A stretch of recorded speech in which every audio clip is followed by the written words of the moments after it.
There was a man, 700 years ago, a king so wealthy that when he walked into a foreign country and started giving away his money, he destroyed their entire economy. Not through war, not through conquest, through generosity.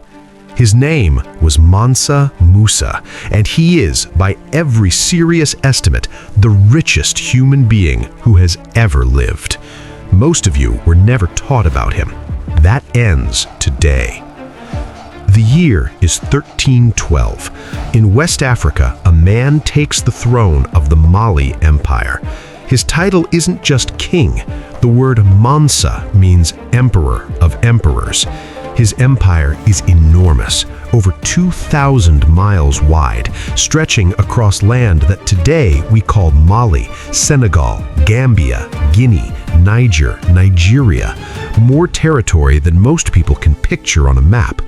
But the land itself isn't what makes him dangerous. It's what's underneath it.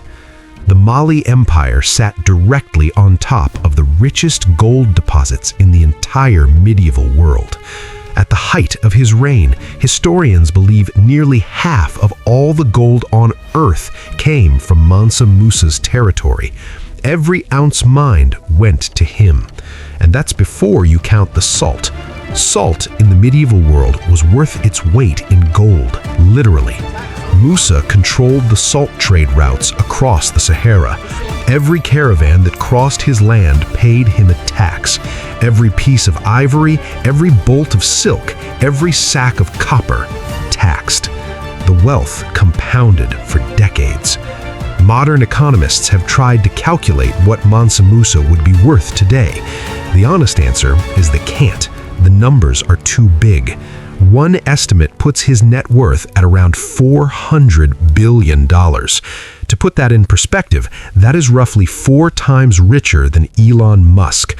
One man in the 14th century richer than the entire net worth of most countries today. And he was just getting started. In 1324, the 17th year of his reign, Mansa Musa made a decision. As a devout Muslim, he wanted to perform the Hajj, the pilgrimage to Mecca. Every Muslim is expected to make this journey at least once in their life, if they are able. Mansa Musa was very able. He spent years preparing, years. He levied special taxes across every province of his empire. He gathered his generals, his court, his wives, his servants. He stockpiled food, textiles, supplies, enough to feed a small city on the move. And then the caravan departed. 60,000 people. Let that land for a second. 60,000 people walked with him. That is larger than most medieval cities. 12,000 of those were personal servants, every single one dressed in Persian silk and gold brocade. 500 soldiers marched directly ahead of Musa himself, each one carrying a golden staff. Each staff weighed 6 pounds.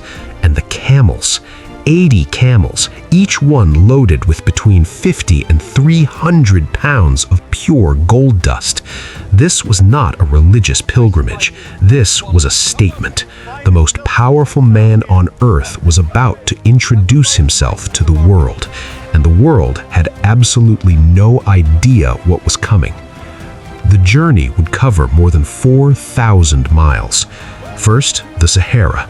No roads, no maps worth trusting, no water stations, just endless sand, sun so brutal it bleached the color out of everything, and bandits who had been raiding caravans for generations. People died on that crossing, from thirst, from heat, from exhaustion. Some were attacked, but 60,000 people kept walking. Because on the other side of the desert was Cairo, one of the greatest cities in the world. Nearly 1 million people, the seat of the Mamluk Sultan, a city that had seen empires rise and fall. Cairo had seen a lot of things.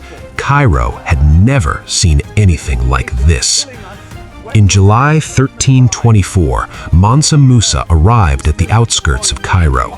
He camped for 3 days by the pyramids of Giza. 3 days just waiting, as if he wanted Cairo to have time to prepare itself. On the 19th of July, the caravan crossed the Nile into the city. The entire population came out to watch. Think about that.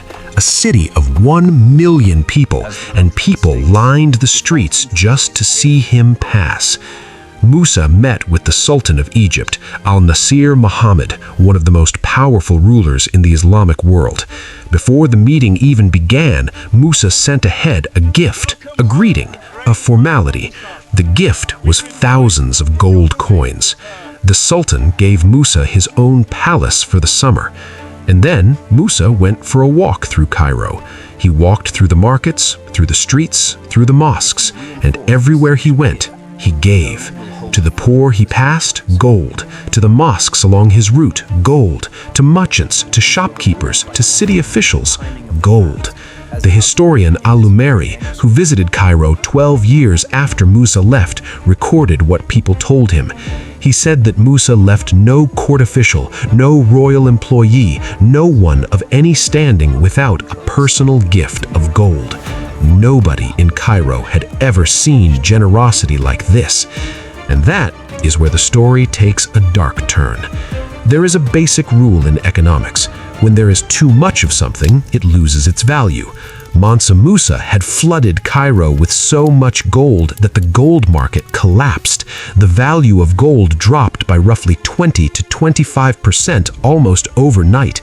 Prices across the city went into chaos. Egyptian merchants who had been wealthy for their entire lives suddenly found their savings worth a fraction of what they had been the day before. Cairo's economy did not recover for 12 years. 12 years! Al-Lumeri, visiting more than a decade after Musa had gone, found the people of Cairo still talking about him, still singing his praises, still, in the same breath, dealing with the economic damage he had left behind. He never invaded Egypt, never threatened them, never raised a weapon. He was simply too generous, and that generosity broke them. Now, here is the part of this story that nobody tells you. The richest man who ever lived ran out of money. On the return journey from Mecca, Mansa Musa had given away so much gold in Cairo, in Medina, along every road to every mosque he passed that his treasury was empty. He was forced to borrow from Egyptian moneylenders at very high interest rates. The man who had single-handedly crashed Egypt's gold economy was now in debt to Egyptian merchants to get himself home. There's more. When he finally returned to Mali and repaid the debts in one enormous payment, all that gold flooded back into Egypt at once. The value of gold crashed again. Mansa Musa had managed to destroy the gold economy of the Middle East not once, but twice. Once by giving, once by repaying. History sometimes is stranger than anything you could make up.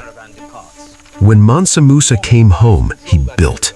He had traveled through the greatest cities of the Islamic world. He had seen their architecture, their universities, their libraries, and he had brought people back with him.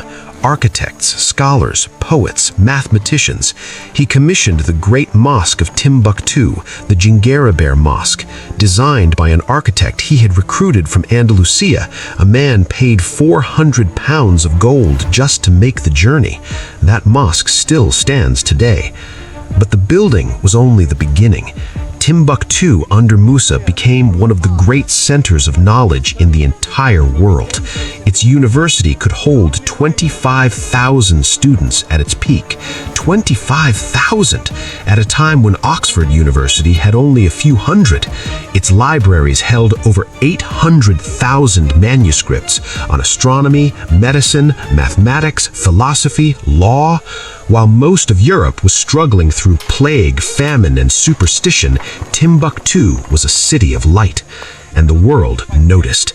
European cartographers who had never set foot in West Africa began drawing Mansa Musa into their world maps. The The Catalan Atlas of 1375, made by Spanish mapmakers decades after his death, shows him seated on his throne in the heart of Africa, holding a ball of gold so large it seems to glow off the page. A European artist, thousands of miles away, drawing an African king because his wealth and power were simply too large to ignore.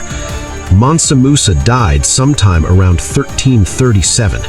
After he was gone, the empire slowly came apart. His sons could not hold it together. Rivals closed in from every side. The gold fields that had made Mali the wealthiest nation on earth were eventually discovered by European powers, and the wealth that had flowed to Timbuktu began to flow elsewhere. And somewhere along the way, in the history books that got written, in the lessons that got taught in schools across the world, his story was left out. But here is what I want you to carry with you. At a time when Europe was burning books and burying plague victims in mass graves, a black emperor in West Africa was running the world's most sophisticated economy, building universities that dwarfed anything in Europe, funding scientists and poets and architects, walking across 2 continents with 60,000 people just to fulfill a promise to his faith. History is not what they taught you. It is so much bigger than that, so much richer, so much more extraordinary. And the story of Mansa Musa is proof. He didn't just have gold, he was gold. The richest, the most generous, the most powerful man who ever walked this earth. Mansa Musa, Emperor of Emperors. Never forget his name.